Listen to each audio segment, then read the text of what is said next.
the classics reading list. I downloaded a classics reading list, and this book, the Oresteia, was on it.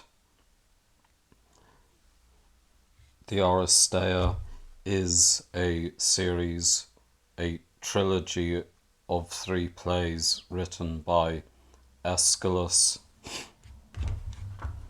The translator and editor gives as a thematic quote to the work this Greek phrase from the Odyssey: Este gar he mein semath ha de kai noe ke krum mena id men up alone.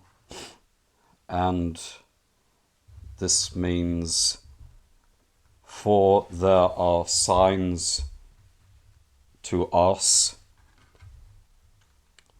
but these signs appear hidden to others. This word here, semata, words like semantics and semiotics comes from this word. This word nous or noos.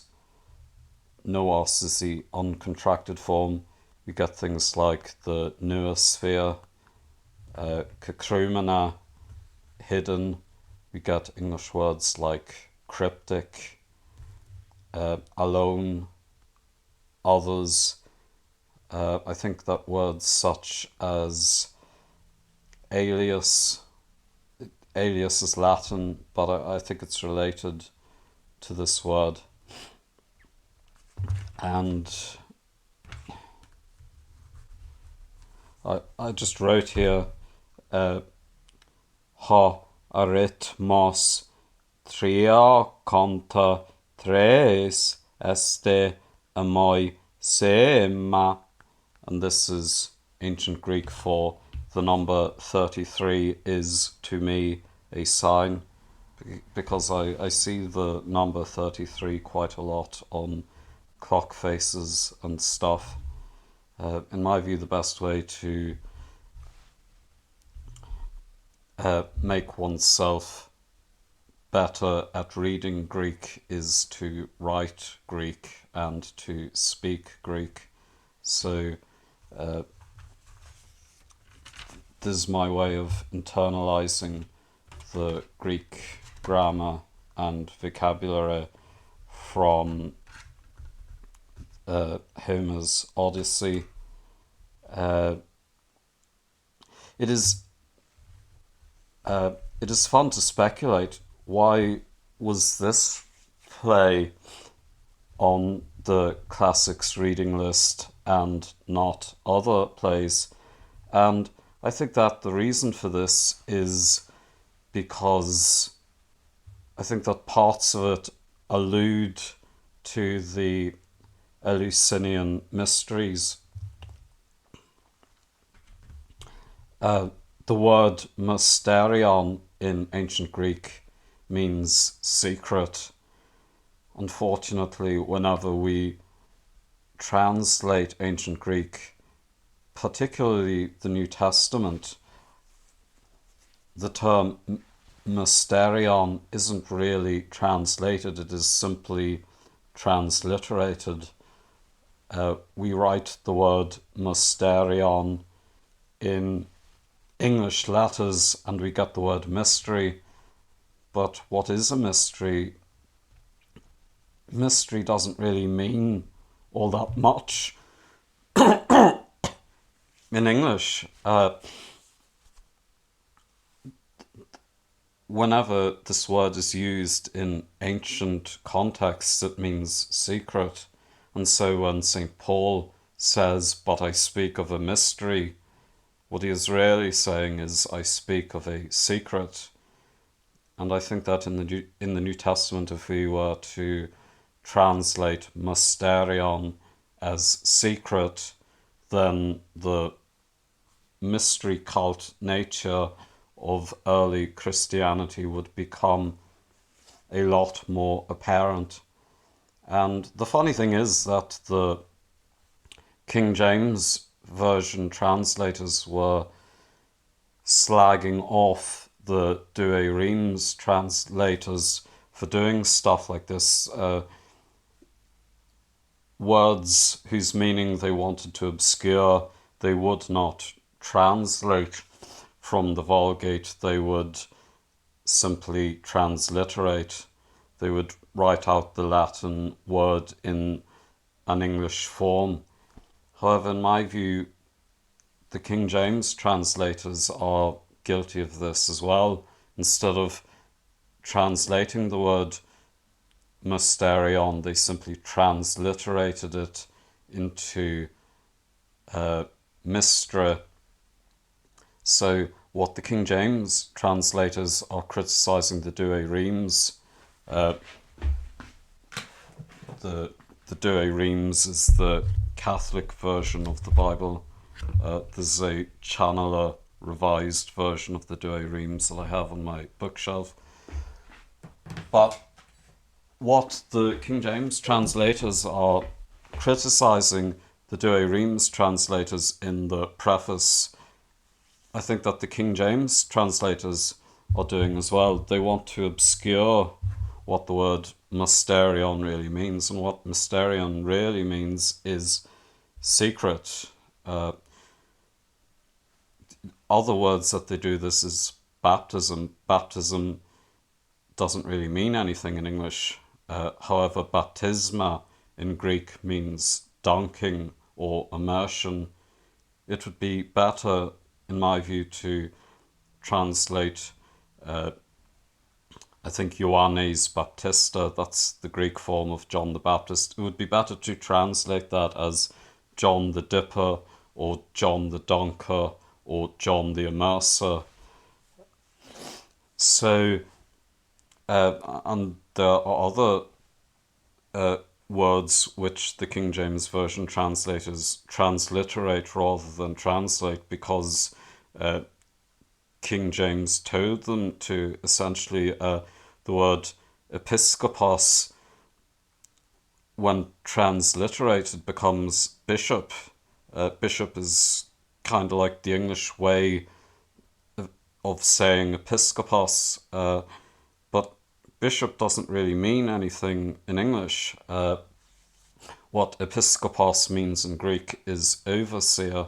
However, King James the First, because he was an Episcopalian, he didn't want the term episkopos translated as overseer, but epi in Greek means over, skopos in Greek means seeing, so an episkopos is an overseer. So the King James Version translators, in my view, that they are also obscuring the meaning of problematic words. So in my view, the word mysterion is problematic, and that's why it is transliterated as mystery, but what it really means is secret. And in my view, why I think Aeschylus is on the classical reading list is because it alludes to the Eleusinian Mysteries, but the Eleusinian Mysteries are Eleusinian secrets, and so not many, if really any, classical authors spoke or wrote about the Eleusinian Mysteries because they were secrets. The first rule about the Eleusinian Mysteries is that you don't speak about the Eleusinian Mysteries. And so the Eleusinian Mysteries were kind of like the Orange Order. One of the good things about the Orange Order was that it united the various social classes of Irish/British Protestantism. So you had these Anglo-Irish aristocracy. A good example of this were the prime ministers of Northern Ireland up until, I think, was it Chichester Clark. They were received pronunciation speaking English born aristocrats. However, they belonged to the same secret society as a butcher from the Shankill, as a riveter from the Shankill. So one of the good things about the Orange Order was that it united all of the social classes within British and Irish Protestantism. And the Eleusinian Mysteries, in my view, did a similar thing. It united the various social classes of the classical world. Being a member of the Eleusinian Mysteries was not predicated on one's class. One could be an aristocrat, one could be a free man, one could be a military man, and all of these social classes could meet together within the Eleusinian Mysteries. I'm not sure whether slaves were allowed to join the Eleusinian Mysteries, but if they were, then it would unite that social class together.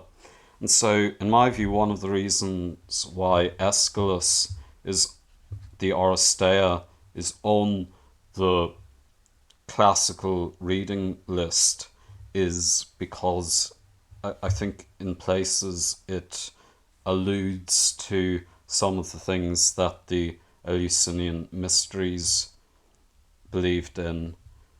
One might draw a comparison between the Oresteia and Mozart's Magic Flute. I think that in the Magic Flute there is quite a lot of Masonic symbolism and stuff like that, but Mozart, who was a Freemason, he doesn't explicitly come out and tell you the secrets of Freemasonry, and perhaps this is similar. Perhaps Aeschylus was in the Eleusinian Mysteries, and in his trilogy, in one of these plays, I haven't actually gotten around to read them yet, but I think that at least in one of these plays he alludes to the Eleusinian Mysteries. Okay, I just wanted to make a video on this because eventually I myself would like eventually to get a degree either in the classics or in biblical studies, and one of the things that eventually I have to do would be to read the classical reading list. One of the reasons why Camille Gregor is no longer so active on YouTube, I think, is because he is up to his armpits in reading books like this. Camille Gregor is trying to get a PhD in the classics.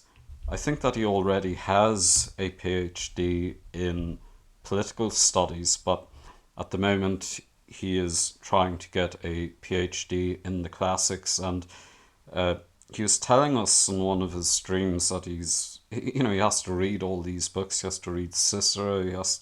So he's trying to go through all of this Greek and Latin literature, and I think that's why he is not so active on YouTube, which I suppose is a bit of a pity, because I used to love watching his stuff. He used to be quite active on Pine Creek Dog's channel as well, but his presence on YouTube now is restricted because I think he's busy doing his PhD, although recently he appeared on Paulo Gia. So I just wanted to discuss the classical reading list because eventually I myself would like to get a degree in either the classics or in biblical studies.